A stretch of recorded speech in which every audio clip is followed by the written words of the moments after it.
Bueno, muy buenas tardes para todos, les agradecemos la presencia. Hoy acompañan al intendente Oscar Deutsch tres compañeros, como lo son los abogados Federico Parvuolo, Adrián Albor y también la doctora María Inés Fadel.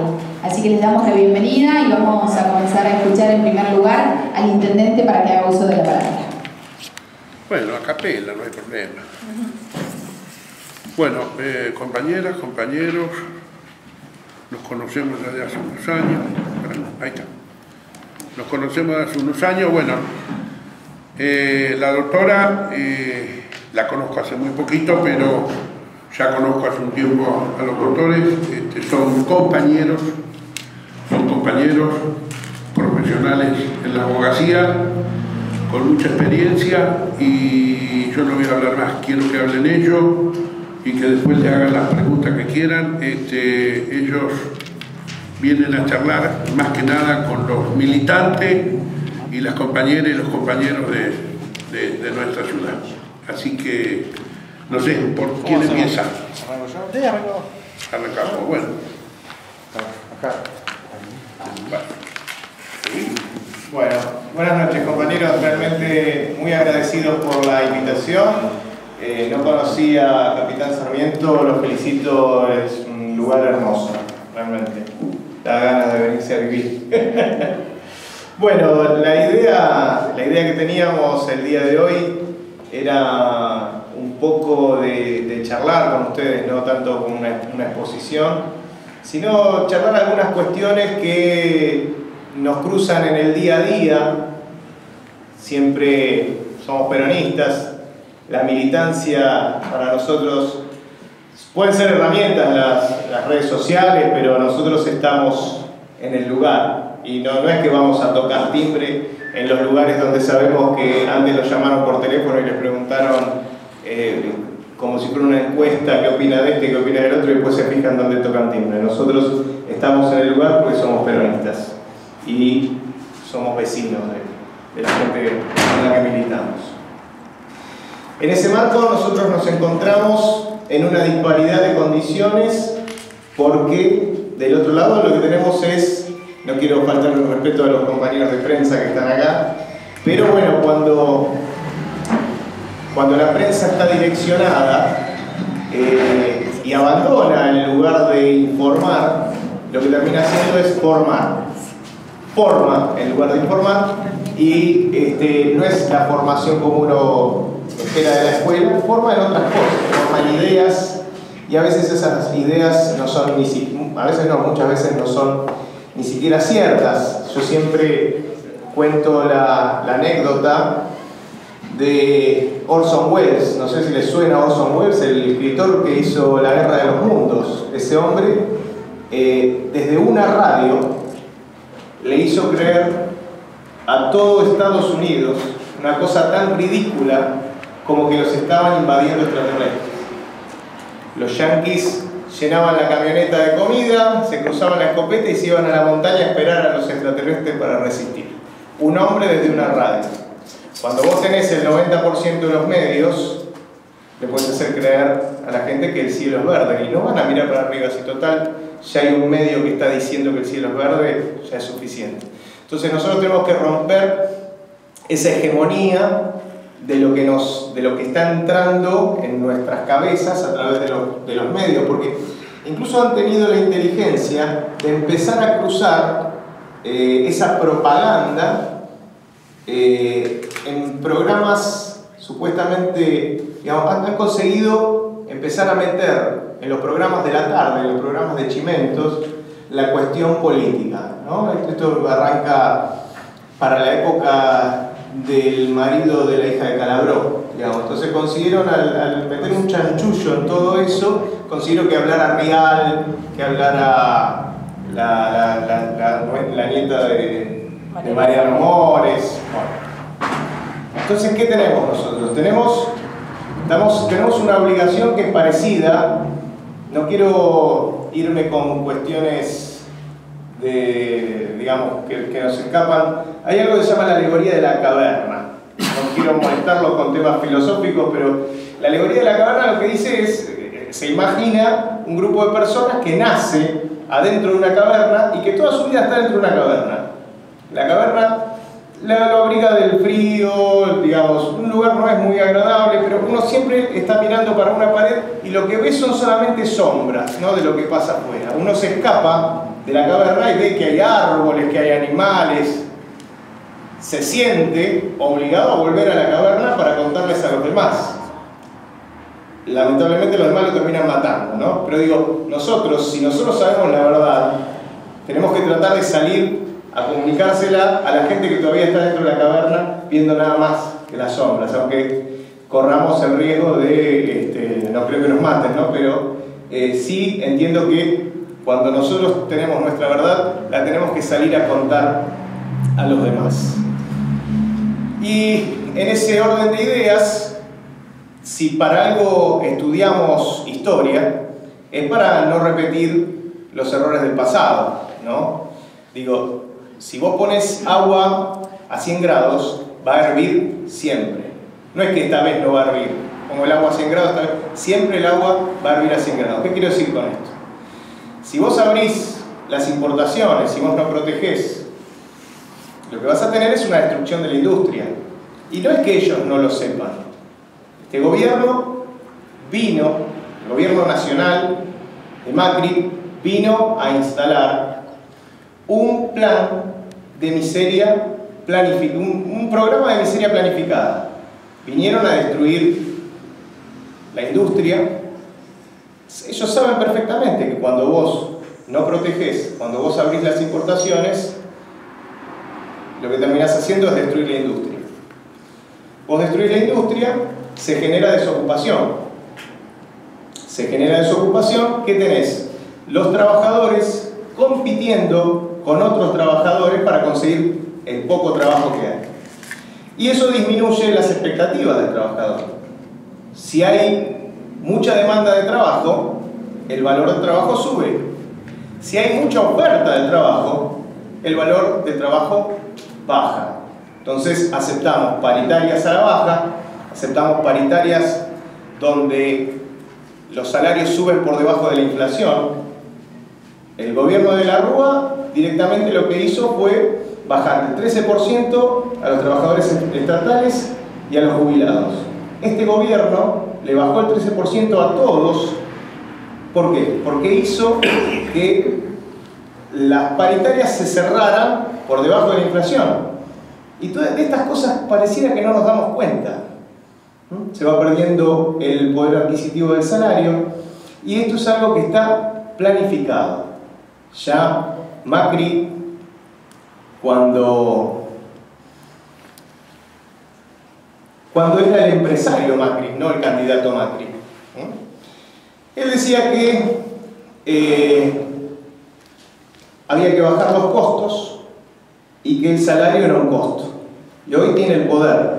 ¿Y qué está haciendo? Está bajando los costos, bajando el salario. Es decir, no se busca que el empresariado disminuya sus ganancias. Se busca que el trabajador gane menos dinero. Eso vinieron a hacerlo a propósito. Él decía que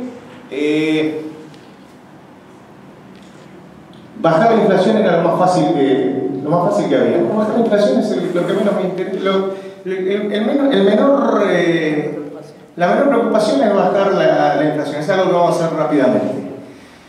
Llega al poder y hace una devaluación del 50% del valor de la moneda. Teníamos un dólar de 9 pesos, lleva el dólar a 15, 16 pesos. Y eso se trasladó todo a la inflación, todo se trasladó a costos. Y los salarios subieron por debajo de la inflación, como les decía. Entonces, tenemos un gobierno que sabe perfectamente lo que está haciendo. A ellos no les está yendo mal, les está yendo bien, porque vinieron a eso. Vinieron a destruir la industria para de esa manera destruir el empleo y de esa manera disminuir el costo laboral. Entonces imagínense esto nada más. ¿Ustedes saben cuál es el principal empleador de la República Argentina? ¿Alguien sabe? Después del Estado, ¿no? Un supermercado, no vamos a decir cuál, pero es de 4 letras, empieza con Co y termina con To. ¿No lo podemos decir? Alfredo. Lo que yo te conozco. Creo que tiene 140.000 empleados en todo el país. Ustedes imagínense nada más que una reducción a valores constantes. Cuando se habla de valores constantes es descontando lo que es la inflación, ¿no?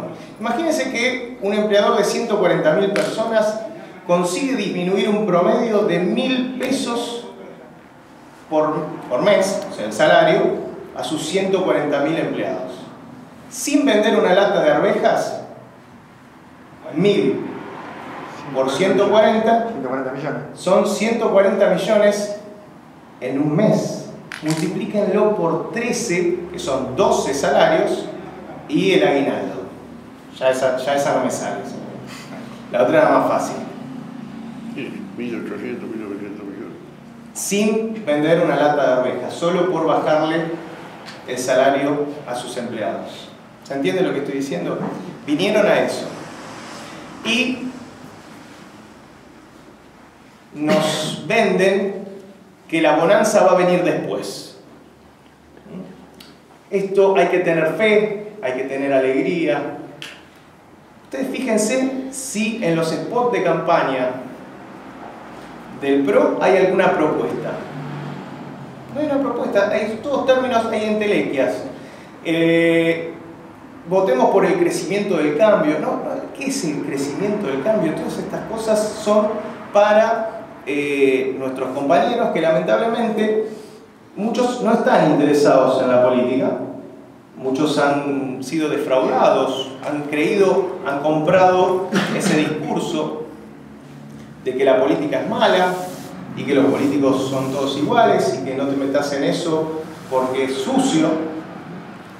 Eso ha calado hondo en la sociedad y eso es algo que nosotros tenemos que tratar de disipar, ¿no? Nosotros entendemos que como en cualquier actividad puede haber gente inescrupulosa, pero digamos, porque haya médicos que están entongados con una ortopedia y te dicen, no, a mí tráeme, querés que te cambie la cadera, a mí me tenés que traer de esa ortopedia porque es la que después le paga el viaje al Caribe. ¿Qué vamos a hacer? Como hay algún médico corrupto, cerramos la medicina, hay un árbitro que se lo coimea, se termina el fútbol. La política es la forma más elevada de solidaridad, los peronistas lo sabemos, porque uno se pregunta, ¿por qué es peronista uno? ¿Por qué somos peronistas? Nosotros somos peronistas porque nos duele el dolor ajeno, y somos peronistas porque el peronismo es el que se acuerda siempre de los sectores relegados. Yo tuve la suerte de que el barco de mi abuelo bajó en Argentina. Si hubiera bajado en Uruguay, en Paraguay, en Brasil, en Estados Unidos, en cualquier otro lado, yo no hubiera tenido salud pública y educación pública de excelencia. Entonces, en nuestro país, el hijo de un pobre puede ser, no quiero ser autorreferencial, pero mi abuelo llegó analfabeto a la Argentina y yo soy profesor universitario, tenía que pagar la universidad, hubiera sido fletero como mi viejo. El máximo de los respetos, por supuesto, mi viejo con una camioneta nos dio de comer a sus 3 hijos, nunca nos faltó nada. Pero soy peronista por eso, porque el peronismo te saca de donde estás y te eleva, te hace movilidad social ascendente. Nosotros venimos de un proceso de 12 años de generación de riqueza. Se generó muchísima riqueza, los ricos ganaron mucha plata, los pobres pasaron, si eras de clase baja pasaste a media baja, si eras de media baja pasaste a media. Y como hubo este proceso de generación de riqueza, ahora viene este proceso que nosotros tendríamos que tratar de evitar, pero no pudimos evitarlo porque perdimos en el 2015, que es la transferencia de la riqueza. La transferencia de la riqueza del pobre al rico. Para eso, lo que se hace a veces, en los 90, fue aprovechar una crisis, si no es que se la generó la crisis, ¿no? O, como en este caso, no había crisis, se inventa que había una crisis. Yo les pregunto a ustedes, ¿ustedes escucharon en el 2015 que Macri dijera esto se va al demonio, esto, la verdad que el país está al borde del precipicio, tenemos que venir a hacer una política de achicamiento del Estado, tenemos que hacer ¿cómo es cuando gastas menos? ¿Cómo se dice? Venimos a hacer un gobierno de austeridad, dijo Macri. Macri dijo que venía a que viviéramos mejor. Ellos no nos dijeron que venían a poner austeridad. Dijeron que íbamos a vivir mejor. Y después cuando llegaron resulta que vivíamos demasiado bien. ¿Qué cosas dicen, por ejemplo? ¿No? Este hombre, Fraga creo que se llama, les hicieron creer que con un sueldo podían comprarse teléfonos, televisores, viajar. Vinieron a poner eso en orden, a que los pobres sean pobres. Vinieron a restaurar eso, pero a nosotros no nos dijeron que venían a eso.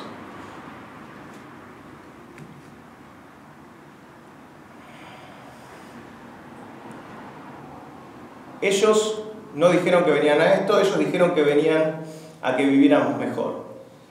Y ahora lo que dicen es que resulta que vivíamos demasiado bien y ahora hay que pagar la fiesta de esos 12 años. Uno no paga la fiesta dejando endeudado al gobierno que viene. Nosotros venimos del proceso de desendeudamiento más grande de la historia del mundo. Nosotros le pagamos al FMI lo que se le debía. Y ellos vienen ahora y endeudan. Ellos vienen a dejar una pesada herencia. ¿Me explico lo que estoy diciendo? Nosotros veníamos de un país prácticamente en pleno empleo. Y ellos vinieron a destruir todo. Y nos siguen bicicleteando con el verso del próximo semestre. ¿Y qué pasa? ¿Cuándo van a venir los brotes verdes? ¿Cuándo van a venir las inversiones? Todo esto de diferir el bienestar, ya va a venir el bienestar. Esto de, mirá, antes estabas mal, pero no te dabas cuenta. Y ahora estás bien, pero no te das cuenta. Somos unos tarados nosotros que no nos damos cuenta, ¿no? Y la otra es, vos, pues esto tiene mucho juego en los medios. Con el gobierno anterior vos estabas bien, pero todo lo demás estaba mal. Y claro, si lo veíamos en la tele que estaba todo mal. Yo estaba bien, pero lo demás estaba mal. Ahora vos estás mal, pero todos los demás están bien. Te quieren hacer creer eso. Y ya te va a llegar a vos. Esperá un poco, tenés fe, tenés paciencia, se viene el cambio, sigue el cambio. Y esto sabemos lo que es. Lo que están haciendo es tratar de pasar la mayor cantidad de tiempo posible siguiendo aplicando esas políticas que destruyen en poco tiempo lo que tanto nos costó conseguir. Todas estas conquistas sociales que nosotros fuimos ganando a lo largo del tiempo se desvanecen así. Cosas que nosotros creíamos que no se tocaban, cosas que nos dijeron que no iban a tocar. El fútbol. Macri prometió que si ganaba no se acaba el fútbol. Y ahora se va, después de las elecciones se va el fútbol.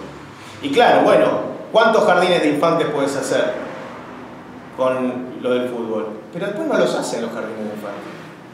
¿Cuántos jardines de infantes hiciste? ¿Cuántos jardines de infantes vas a tener el año que viene después de un año sin fútbol? Ahora, ¿tienen ustedes idea lo que son las LEVAC? Las letras del Banco Central. Cuando Macri saca las LEVAC, las saca un 35% de interés anual. Díganme ustedes, hacen una inversión, ¿qué inversión les deja? Ponen un negocio, una actividad, ¿qué inversión les deja un 35% de ganancia en un año? Ahora las bajó, pero al 28%. ¿Cuántas LEVAC tienen? ¿Ya compraron las LEVAC? ¿Tienen unas cuantas LEVAC? No, esos son negocios para ellos, porque nosotros no tenemos ni idea. 2 días de LEVAC, 2 días de intereses de LEVAC, pagan el fútbol para todos. Es decir, en un año de intereses de LEVAC, vos tenés un siglo y medio de fútbol para todos. Una tontería, porque vamos, está bien, el fútbol nos interesa, nos gusta, pero estamos hablando de otro tipo de cosas, otro tipo de destrucción. Cuando ustedes tienen un familiar que necesita un tratamiento, un familiar que es un jubilado, y al jubilado no le dan ese tratamiento, ahí es más serio que no podamos ver Lanús All Boys, ¿no? Igual está mal que no podamos ver Lanús All Boys porque es una conquista, pero digamos, estamos ante cosas que son mucho más serias. Estamos ante fíjense, cierra por todos lados. No le doy los remedios al jubilado, el jubilado se muere, me ahorré la plata de los remedios y me ahorro la jubilación. Genial. Y estamos ante eso. Ahora tenemos la privatización del PAMI, la privatización de Vialidad. Y todas estas cosas nos van apareciendo de a poquito y no nos damos cuenta, y todo es para el futuro, y un día llega ese futuro. Y cuando uno patalea, pero yo te lo avisé antes. Yo te dije antes de las elecciones, te dije que estos aumentos iban a venir después de las elecciones. Pagábamos poco de luz, pagábamos poco de gas, pero nos habían hecho creer que no había que mantener a esos negros, a los que le daban 300 pesos de la asignación universal. Y resulta que los negros éramos nosotros, porque teníamos subsidio al gas. Entonces, cuando nosotros pedíamos que le saquen el subsidio a los negros de ellos somos nosotros. Y nos sacaron los subsidios. Está bien, por ahí pagábamos poco antes, pero con la que nos ahorrábamos nos íbamos a Santa Teresita. Este año no vamos a poder ir a Santa Teresita porque ahora hay que pagarlo el gas entero. Y no solo nos arruinamos nosotros por no ir a Santa Teresita, la gente que vive en el turismo también se arruina.